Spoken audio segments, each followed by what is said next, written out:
학교 비정규직 노동자의 파업은 2012년 이후에 벌써 5번째입니다. 그동안에 무엇이 바뀌었고 또 무엇이 바뀌지 않아서 이렇게 파업은 계속 되풀이되는 것인지 서효정 기자가 나와 있습니다.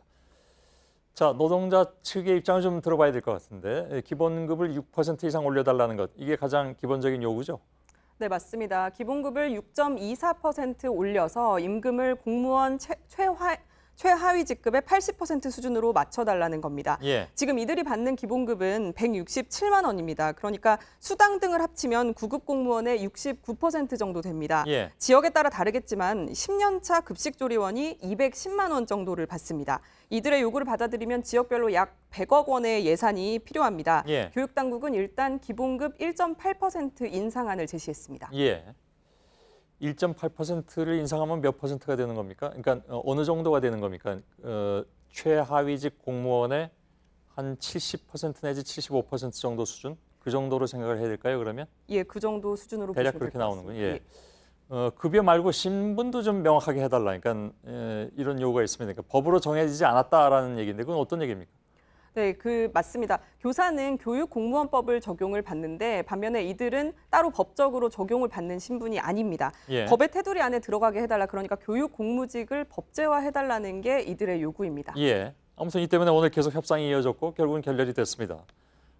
파업으로 이어지게 됐는데 이게 아까 말씀드린 대로 5번째가 됩니다. 예. 전혀 그럼 그동안은 해결된 게 없었습니까? 있긴 있죠. 네, 있긴 합니다.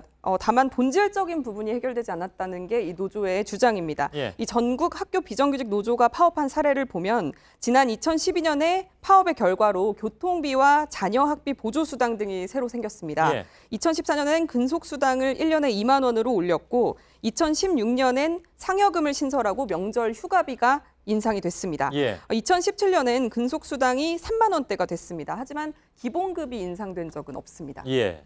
그렇게 조금씩 올려봤음에도 불구하고 최하직, 하위직 공무원의 한 60%대라고 하는 거니까 워낙 좀 적었다 이렇게 그렇습니다. 생각을 할 수밖에 없군요. 아무튼 수당 같은 거를 올리는 선에서만 끝났다 이런 얘기인데 서효정 기자도 말했지만 본질이 바뀐 것 같지는 않습니다. 네, 맞습니다. 오늘 저와 대화를 나눴던 노조원들도 그 점을 좀 강조를 했습니다. 예. 노조는 교육공무직 법제화, 그러니까 이 신분을 법으로 보장해달라고 주장합니다. 그렇게 되면 이 17개 시도에서 일하는 비정규직 노동자가 이 동일한 조건에서 한 번에 교섭하는 게 의무가 됩니다. 반면 지금은 지역별로 따로 교섭을 하고 있습니다. 어떤 지역에선 이 수당을 좀 올리기로 하고 또 다른 곳에서는 그렇게 되지가 않아서 이 파업이 끊이지 않는 구조가 되는 겁니다. 예. 뭐 또 한쪽 얘기만 들을 수는 없는 거니까 교육당국은 뭐라고 얘기합니까?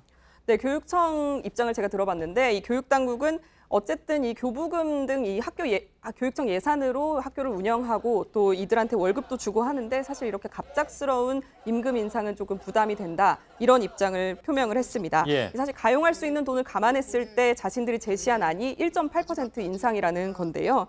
신분 문제도 사실은 법을 바꿔야 되는 문제인 만큼 국회 예. 논의나 이런 것들이 좀 필요해 보입니다. 예산이든 뭐 법이든 다 국회가 필요한데 지금 국회는 잘 안 돌아가고 있으니까 안타깝긴 하죠. 서효정 기자였습니다. 수고했습니다.